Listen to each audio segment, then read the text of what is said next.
that revolutionary idea for the music content sphere review, looking over lyrics, looking over art. I'm gonna do some of my favorite album covers. I'm not gonna be doing like a 3x3 like you see on IG, people flexing all their, you know, top 100 albums in one of those huge things, bunch of albums, like, and it's in the order too. It's like, how am I supposed to decipher this? I'm gonna keep it really simple. And these aren't my all-time favorite, and there's some that are more sort of central to what is considered some of the best album covers, and I'm not necessarily grading them on like, oh, how accurately does it represent the music, the time, or the lyrics, or the personality reflected, even if it doesn't necessarily reflect the music. I think these are mostly just appealing, eye-catching, and also, I mean, it's like it's kind of the thought process of what do I want to put as like my phone background or something, just something that immediately catches your eye and you think, oh, I could like look at this a lot, and it kind of brings you back, or at least brings me back, because I'm always, when I look at an album, if it has a trash cover, like, I really think it really makes me not want to come back to it, like, or I have a strong sort of connection to albums I love the art of, whereas if I hate it, like, what's an example? Like Revolver. Revolver is often considered like the best Beatles album. Personally, it's not for me. There's a lot of songs I love on it, obviously, but I hate the cover. I hate busy cover, like that cover, and it's not busy in sort of a satisfying way like on Sgt. Pepper's. My favorite Beatles cover is the White Album. But yeah, but that's also my favorite album. See, there's a connection there. That's my favorite Beatles album, and this is my favorite cover. And I don't know, it's just a funny cover. I think it's hilarious. But yeah, some of these are gonna be ones that are like, oh, like everybody says this is your favorite, some of your favorites. Yeah, hopefully I can make a little connection and put my thought process as to why I love it, and then maybe it's a little bit. One of my first favorites is Horses by Patti Smith. Patti Smith, not the most consistent artist, but I love Horses, one of my favorite albums ever, one of the most famous sort of like, but I would say that the cover is just absolutely amazing. I've actually been reading her book, Just Kids, about sort of her come up. It's very inspiring and very interesting, and sort of how her and her friend, very close friend, Robert Mapplethorpe, I don't really know how he sort of became a famous photographer and took that photo, and it's like considered one of the most powerful self-portrait photos of both a woman. It's sort of very empowering, very sort of symmetrical, and the lighting, and you know what she's wearing, the white, like the black tie sort of wrapped around her, and the coat, she has a very commanding presence, and it's a mix between something you'd see on maybe an open poetry night, like, oh, come and visit Patti Smith, she's doing a poetry, which she did actually do. Maybe she even used it for one of her poetry nights, readings or whatever. Yeah, I think she has a very commanding presence and accumulates what you want to be as an artist, as a poet. If, you know, you want to be known as someone who can pull off a pose like this, have such a commanding presence on stage and through your writing and performance. Number One Record is my next one by Big Star. I think it's just hilarious how they called it Number One Record, and how they don't take themselves too seriously with a name like that, and the name of their band, Big Star, is funny. And I think the lighting, and it's not just a black background, like digitally, just an all black background. There is sort of shadows and light playing into the black background, and it's obviously a photograph. It's got to be a photograph. And I just love the lighting, the neon lights. You don't see the neon lights a lot in album covers, even though you would think that, you know, it'd be a big part of promoting artists back then. Would be, you know, there'd be big neon signs on the venues and things like that, but they aren't really incorporated that much into album covers. But I think it's just hilarious and super simple, and I love it. It's right to the point. Big Star, Number One Record. What else would be on the cover but just some stupid neon Big Star, like very surface level propaganda for the band. But I think it's super funny, and it's an amazing record too. I love that cover. Next is Parade by Prince. I think that Parade is one of my favorites. It wasn't my favorite when I first listened to it, but there are a lot of songs I love from that album. And I think the cover is, it seems like he has the most control over the picture, whereas in like Dirty Mind and Prince, the self-titled, those are like the most sort of revealing, all-encompassing, just pictures of him like he's at the center. Dirty Mind has sort of, it attracts your eye, sort of the outside crazy lines and lights and things. And I don't know, it seems like he's trying, I love that cover, but it seems like he's trying to be too sexy or edgy or whatever. And it doesn't seem like it's totally him. Whereas Parade, I think he pulls it. I still love it, but I think Parade, the picture, pulls it off more. I don't know, like how does he do it like this? I don't know. What hurts it is that it could sort of be the cover for any album. The black and the white, I don't think totally matches the album. I mean, because it's basically a soundtrack again, and there are some of his sort of corniest material, more like seem like promotional songs or connecting to the narrative of the movie. But I mean, I love all the songs. I don't think it comes off as that, but I think it's definitely not like sort of a complete product where it's like, oh, it's him against the world in his, you know, crazy poses or whatever, as opposed to what it is, which is a soundtrack. It's not totally like him like individually, whereas that's what the cover portrays, but I think it's a great cover nonetheless. Next is Spiderland, Slint. This is probably up there for a lot of people. A lot of people would say this is one of their favorite covers, and I love this cover. It might be one of my favorite covers. It's like the background of my laptop and everything, but I think it's just so funny because it just looks like they're having fun, and it shows sort of a lighter side of the band. It's also dark, and it's also sort of ominous of, you know, they are just, when they made the songs, they were just teenagers. They weren't exceptionally depressed or tortured as you might think from the songs, how they sound, and the mix of the songs and the writing. But I mean, they still were going through actual mental issues and things. But the cover is just amazing. I think it's a great picture. It's funny.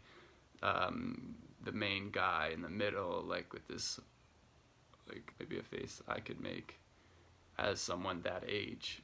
I don't know. It seems very youthful and like something that you'd want to do. It's like inviting, like come in the water. The water's fine, but then you just end up, you know, crying in the complete pitch black room in your bedroom as you listen to Spiderland, the saddest album ever. But next is Heroes, another dark sort of black against white album. I guess I attract myself to those, like Parade, White Album, Horses, Spiderland. They're all sort of, and Heroes are all the same.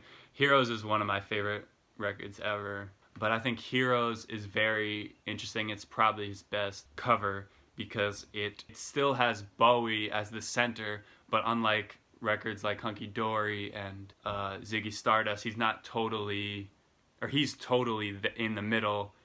The cover would have you think that, you know, there's multiple sides. This isn't just Heroes, as it's one of sort of his more experimental of his big records, with a lot of amazing ambient work, and that was in his Berlin trilogy with Brian Eno. And there's sort of two sides to the hero thing. The main title song, I don't even like Heroes. Like, that's probably, I mean, not one of my least favorite of the record, but it's not like one of my top songs of the record. Sort of leads into the very interesting theme or dynamic of, you know, we could be heroes just for one day. It's sort of ironic and sort of has that sense of like ridiculousness, and I mean, we could be heroes. Like, what does that mean? Like, what is he getting at? It's not really like cut and dry, like, oh, we could be great. It's like there's sides to relationship, there's sides to every person, and that's what the two hands, the black, the white face, the black clothing, the dark gray background, the gloves, like a mime. I think he studied sort of mimes, or he had an interest in mimes. That's definitely reflected in this cover, and one of the greatest covers ever. Next is White Light, White Heat. One of my favorite albums again. Another black, Jesus. This happened with the Prince list too. I had like all very similar songs, but I guess I just try, like, I don't get bored of certain tropes or ideas in art. But this cover art is amazing. I love I love the Velvet Underground little signature in the middle of White Light, White Heat.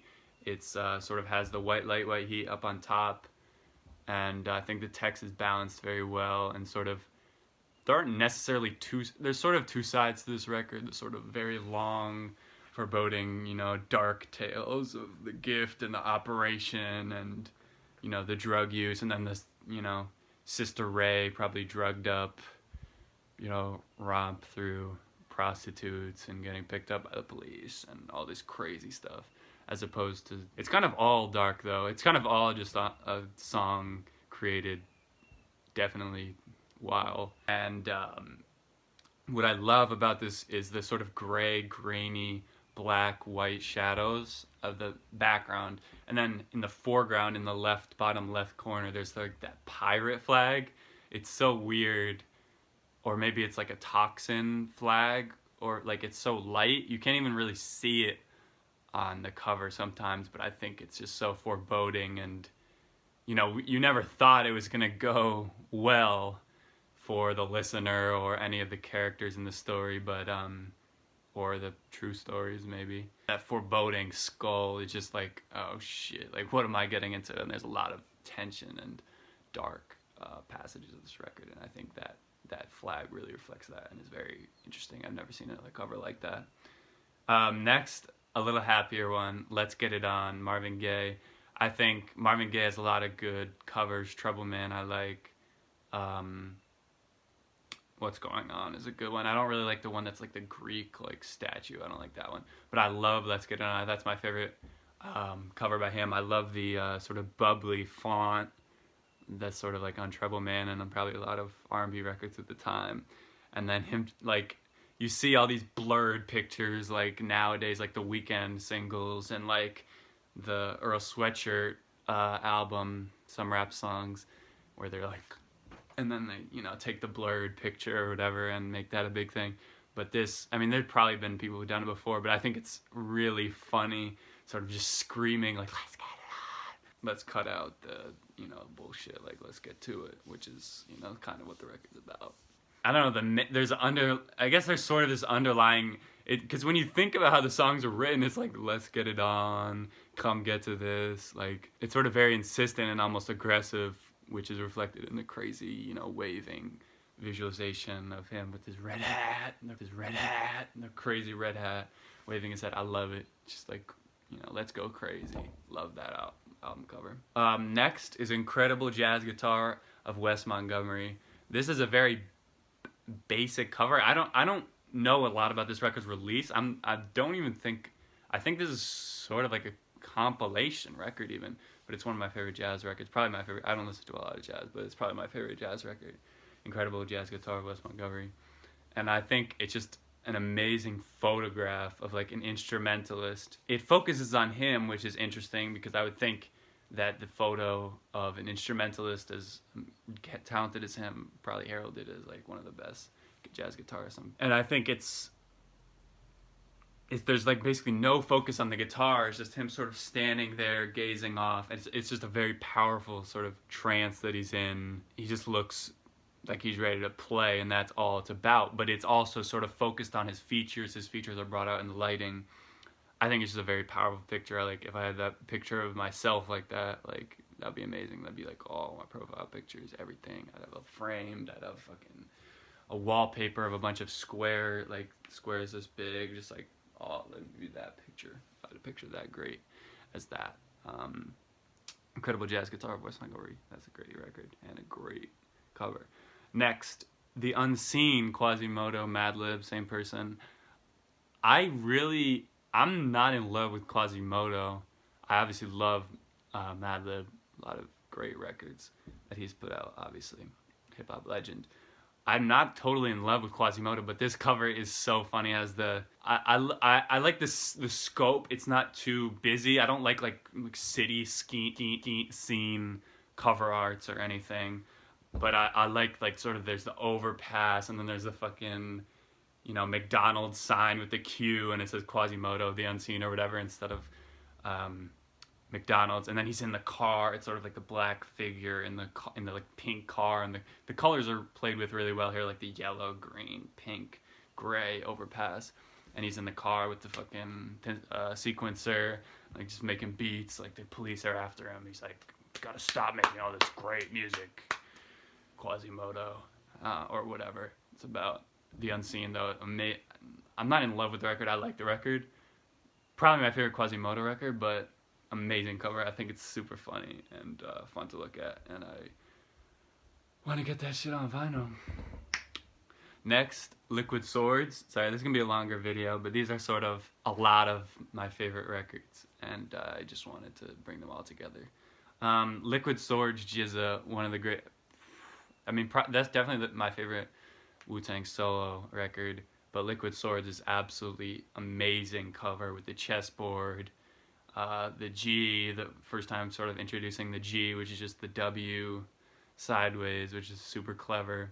And it's sort of him on the chessboard in this war, and it's sort of, it could be even the cover of Enter the Wu-Tang. Amazing sort of red colors in the atmosphere, which he's sort of about. He has some references to like astronomy and things like that, and just the battle that's going on seems like exactly what he's portraying in the title track, and a lot of the tracks, Duel, the Iron Mike, Shadowboxing. But in Liquid Swords, the MC's coming in, the Shoguns, you know, drawing blades, quartering each other up, getting names for themselves on the chessboard of the rap game of NYC, Shaolin Island. Amazing cover. Love that cover. Next, another hip-hop. I sort of saved these for last, is Stankonia from Outkast. Definitely my favorite Outkast cover. Gotta be in my top, you know, this is the list. This is my top ones. But there's probably some more I'm forgetting. But Stankonia is... puts Big Boy and Andre right up next to each other. There's no drawing. There's no sort of fictionalized image of them. It's just of them against the white and black. Again, the black and white. Love those covers. Of the American flag and sort of the inconsistency and the conflict there. And that's sort of perceived to be the flag of Stankonia. Stankonia is sort of a version of America, maybe, potentially. I would think so. Or of Atlanta. Or maybe Atlanta is Stankonia. That's probably it. But the poses are amazing, and the get-ups and the outfit and the, what is that, Jerry curls Big Boy has, and the chain BB. I mean, Andre's so iconic, and I love Andre 3000, but I love Big Boy too. He has so many memorable lyrics, and I love his voice. And especially on this record, I don't know if I'd say I think they're equal. I wouldn't say I'd like one either. But I love him on this cover more. I think he has more of a commanding presence than Andre sort of doing whatever. I don't know. It seems like it's sort of been done before, whereas Big Boy is just there, sort of turned to the side or this way. But I love Big Boy in that cover and Andre, and I love their hair and the sort of Stankonia's flag, the black and white and the black clothes, and I think a lot of the songs, you know, reflect this sort of world with these odd conflicts, and there's got some other craziest songs. I love this record. This is probably my favorite Outkast record. Next, almost near the end, Late Registration by Kanye West is sort of his most underappreciated cover, I would say. I'd say it's his most unappreciated album. That's my favorite Kanye album, even though it's appreciated very highly. But it's his best record, so I don't think it's appreciated as much as it should be. But it's sort of where the sort of image of him and his persona is sort of takes a backseat. Because in College Dropout, it's got this gilded, yellow, gilded flowers, you know, like romantic or like Greek, Roman, whatever, around just him. It's like that's supposed to be him. Obviously, the bear's him. Sort of feeling goofy in college or whatever the bear means. And then there's records like My Beautiful Dark Twisted Fantasy where he's just raw dogging it right in the cover in this art museum. It's like, there he is. He's a piece of art. You know, he's a character. He's whatever that's supposed to represent his fantasy. Then there's Yeezus, which I think is a great cover too, but that doesn't necessarily include him. But I mean, sort of implied, like the music is him or whatever, the big disc. The Life of Pablo doesn't necessarily have him, but it's sort of like his name, the Pablo, which one? Pablo. It's like Pablo's obviously him, like he's representing Pablo Picasso, Pablo Escobar, or whatever, St. Paul, Pablo, or whatever. And sort of he's always at the front, and then In this, it's just he's this little bear sort of entering this grand hall. It's all dark and sort of there's this idea that he's there to stay because he's releasing this record just after College Dropout, after the major success of that, and he's still there. But there's sort of this sense of how will he continue, because this is his only record where he really stays in the same style from College Dropout. It's sort of this. I mean, they sort of seem like. I mean, Late Registration has a much darker tone, which is what I love about it. It's very consistent in tone, and College Dropout is a lot lighter. But it seems like sort of a reworking of a style that's basically on College Dropout, and I think this record does that a lot better in this darker, more contemplative, self-reflecting tone. And there's a lot of self-reflective songs like My Way Home, Roses, Hey Mama, Diamonds. And it sort of puts him against the world, against the, society of college graduates, where he's a college dropout. He's like, let me in here. But he's not necessarily ready for it, which isn't sort of a message that's it's definitely in this cover, but it's not in a lot of his music, and I think that's what makes this record great. That's a big reason why this is such an amazing record. So yeah, this is a long video. Yeah, those are some of my favorite album covers. There's more potentially that I've missed. And yeah, put your favorite album cover.